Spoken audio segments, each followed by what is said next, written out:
ಬೆಳಗಾವಿ ನಮ್ಮದು ಅಂತ ಘೋಷಣೆಯನ್ನ ಕೂಗ್ತಾ ಅಂಗಡಿ ಮುಂಗಟ್ಟುಗಳನ್ನ ಪ್ರತಿಭಟನಾಕಾರರು ಮುಚ್ಚಿಸಿರುವಂತಹ ಘಟನೆ ಬೆಳಗಾವಿಯಲ್ಲಿ ನಡೆದಿದೆ.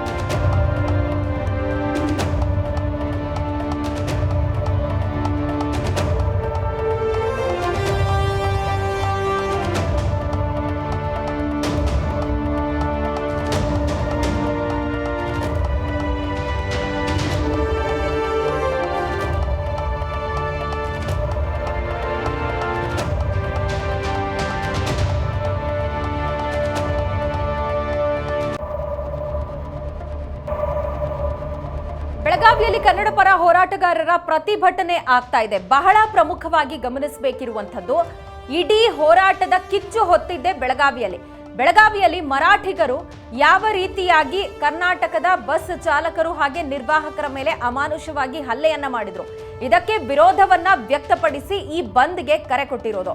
ಈ ಸಂದರ್ಭದಲ್ಲಿ ಇವತ್ತು 12 ಗಂಟೆಗಳ ಕಾಲ ಬಂದ್ ಅನ್ನು ಆಚರಣೆ ಮಾಡಲಾಗ್ತಾ ಇದೆ. ಈ ಸಂದರ್ಭ ಬೆಳಗಾವಿ ನಮ್ಮದು ಅಂತ ಪ್ರತಿಭಟನಾಕಾರರು ಘೋಷಣೆಯನ್ನ ಕೂಗಿದ್ದಾರೆ. ಅಂಗಡಿ ಮುಂಗಟ್ಟನ್ನ ಪ್ರತಿಭಟನಾಕಾರರು ಬಲವಂತವಾಗಿ ಮುಚ್ಚಿಸುವಂತ ಕಾರ್ಯವನ್ನ ಮಾಡಿದ್ದಾರೆ.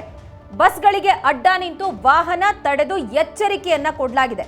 ಕನ್ನಡ ಪರ ಸಂಘಟನೆ ಹಾಗೆ ರೈತರು ಈ ಪ್ರತಿಭಟನೆಯಲ್ಲಿ ಭಾಗಿಯಾಗಿದ್ದು ಪೊಲೀಸರೊಂದಿಗೆ ಪ್ರತಿಭಟನಾಕಾರರು ಮಾತಿನ ಚಕಮಕಿಗಿಳಿದಂತಹ ಪ್ರಸಂಗ ಕೂಡ ನಡೆದಿದೆ. ರಸ್ತೆಯಲ್ಲಿ ಅಡ್ಡಲಾಗಿ ಮಲಗಿ ಪ್ರತಿಭಟನೆಯನ್ನ ಮಾಡಲಾಗಿದ್ದು ಬೆಳಗಾವಿಯಲ್ಲಿ ಕನ್ನಡ ಪರ ಹೋರಾಟಗಾರರ ಕಿಚ್ಚು ತೀವ್ರ ಮಟ್ಟಿಗೆ ಏರಿಕೆಯಾಗಿದ್ದು ನಾಡದ್ರೋಹಿ ಎಂಇಎಸ್ ಸಂಘಟನೆಯನ್ನ ನಿಷೇಧಿಸಬೇಕು ಅಂತ ಆಗ್ರಹಿಸಿ ಪ್ರತಿಭಟನೆಯನ್ನ ಮಾಡಲಾಗ್ತಾ ಇದೆ. ಇದರ ಭಾಗವಾಗಿ ಬಲವಂತವಾಗಿ ಅಂಗಡಿ ಮುಂಗಟ್ಟುಗಳನ್ನ ಮುಚ್ಚಿಸಲಾಗಿದ್ದು ವಾಹನ ಸಂಚಾರಕ್ಕೆ ಕೂಡ ಅಡ್ಡಿಯನ್ನ ಪ್ರತಿಭಟನಾಕಾರರು ಉಂಟು ಮಾಡಿದ್ದಾರೆ.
ಮರಾಠಿಗರ ಕನ್ನಡ ವಿರೋಧಿ ನೀತಿಯನ್ನ ಖಂಡಿಸಿ ಕರೆ ಕೊಡಲಾಗಿರುವಂತಹ ಕರ್ನಾಟಕ ಬಂದ್ನಲ್ಲಿ ಎಂಇಎಸ್ ನಿಷೇಧಕ್ಕಾಗಿ ಆಗ್ರಹಿಸಲಾಗಿದೆ. ಈ ಸಂದರ್ಭ ಕನ್ನಡ ಹೋರಾಟಗಾರರನ್ನ ವಶಕ್ಕೆ ಪಡೆಯುವಂತ ಕೆಲಸ ಕೂಡ ಆಗ್ತಾ ಇದ್ದು ಬೆಳಗಾವಿಯಲ್ಲಿ ಹೋರಾಟದ ಕಿಚ್ಚು ಹೇಗಿದೆ ಅನ್ನುವಂತ ಅಪ್ಡೇಟ್ ಅನ್ನ ಇದೀಗ ಗಮನಿಸ್ತಾ ಇದ್ದೀವಿ. ಬೆಳಗಾವಿಯಲ್ಲಿ ಕನ್ನಡ ಪರ ಹೋರಾಟಗಾರರು ಪ್ರತಿಭಟನೆಗಿಳಿದಿದ್ದು ನಾಡದ್ರೋಹಿ ಎಂಇಎಸ್ ಸಂಘಟನೆಯನ್ನ ನಿಷೇಧಿಸಬೇಕು ಅಂತ ಆಗ್ರಹಿಸಿ ಪ್ರತಿಭಟನೆ ಮಾಡ್ತಾ ಇದ್ದಾರೆ. ವಾಹನ ಸಂಚಾರವನ್ನ ಪೊಲೀಸರು ಈ ಸಂದರ್ಭದಲ್ಲಿ ಬಂದ್ ಮಾಡಿದ್ದಾರೆ. ಕಾರಣ, ಪ್ರತಿಭಟನಾಕಾರರಿಂದ ಯಾವುದೇ ಅಹಿತಕರ ಘಟನೆಗಳು ನಡೆಯೋದಕ್ಕೆ ಮುಂದಾದಂತ ಸಂದರ್ಭದಲ್ಲಿ ಸಾರ್ವಜನಿಕರಿಗೆ ಯಾವ ತೊಂದರೆಯೂ ಆಗಬಾರದು ಅನ್ನುವಂತಹ ದೃಷ್ಟಿಯಿಂದ ಬಹಳ ದೊಡ್ಡ ಮಟ್ಟದಲ್ಲಿ ಪೊಲೀಸರನ್ನ ನಿಯೋಜನೆ ಮಾಡಲಾಗಿರೋದನ್ನ ವಿಜುವಲ್ಸ್ ನಲ್ಲಿ ನಾವಿದೀಗ ಗಮನಿಸಬಹುದಾಗಿದೆ. ಹೋರಾಟಗಾರರನ್ನ ಪೊಲೀಸರು ವಶಕ್ಕೆ ಪಡೆಯುವಂತಹ ಕಾರ್ಯ ಕೂಡ ನಡೆದಿದೆ.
ಹೋರಾಟ ನಿಂದಿರುವುದಿಲ್ಲ.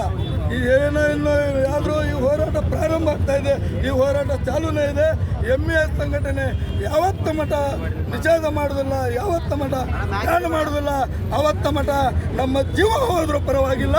ಈ ಹೋರಾಟಕ್ಕೆ ಎಲ್ಲ ಕನ್ನಡ ಪರ ಸಂಘಟನೆ ಒಕ್ಕೂಟದವಾಗಿ ಈ ಹೋರಾಟವನ್ನು ನಿರಂತರವಾಗಿ ನಾವು ನಡೆಸ್ತಾ ಇದ್ದೇವೆ.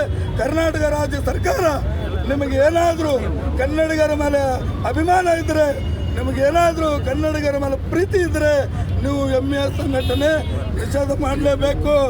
ಕರ್ನಾಟಕ ರಾಜ್ಯ ಸರ್ಕಾರಕ್ಕೆ ನಾನು ಮನವಿ ಮಾಡ್ತಾ ಇದ್ದೀನಿ, ದಯಮಾಡಿ ನೀವು ಹೇಳಂತ ಅದನ್ನೇ ಮಾತಿಗೆ ತಪ್ಪಬಾರ್ದು. ನೀವು ಹೇಳಿದ ಮಾತಿಗೆ ಭಾಳ ತಪ್ತಾ ಇದ್ರಿ. ಯಾವುದು ಸರ್ಕಾರ ಬರಲಿ, ಹಿಂದಿನ ಬೊಮ್ಮಾಯಿ ಸರ್ಕಾರ ಇದ್ದಾಗೆ ನೀವು ನಾವು ಬಂದ್ ಕರೆ ಕೊಟ್ಟಂತ ಹೋಟೆಲ್ ನಗರ ಸಾಹೇಬ್ರಿಗೆ ಅವತ್ತು ಆ ಬಂದ್ ಕರೆಯನ್ನು ಹಿಂದೆ ತಗೊಂಡು ನಾವು 2 ದಿನದಲ್ಲಿ MES ಸಂಘಟನೆ ನಿಷೇಧ ಮಾಡ್ತಾರೆ ಹೇಳಿದ್ರೆ ಇನ್ನೂ ಕೂಡ ನೀವು ನಿಷೇಧ ಆಗಿಲ್ಲ. ಬೊಮ್ಮಾಯಿ ಸರ್ಕಾರನೂ ಅವರೇ, ಕರ್ನಾಟಕ ರಾಜ್ಯ ಸರ್ಕಾರನೂ ಅವರೇ. ಇನ್ನು ಮೇಲೆ ನೀವು ಏನು MES ಸಂಘಟನೆ ನಿಷೇಧ ಮಾಡಲಿಲ್ಲ ಅಂದ್ರೆ ಕನ್ನಡ ಪರ ಸಂಘಟನೆಗಳು ಯಾರಾದರೂ ಮರಾಠಿ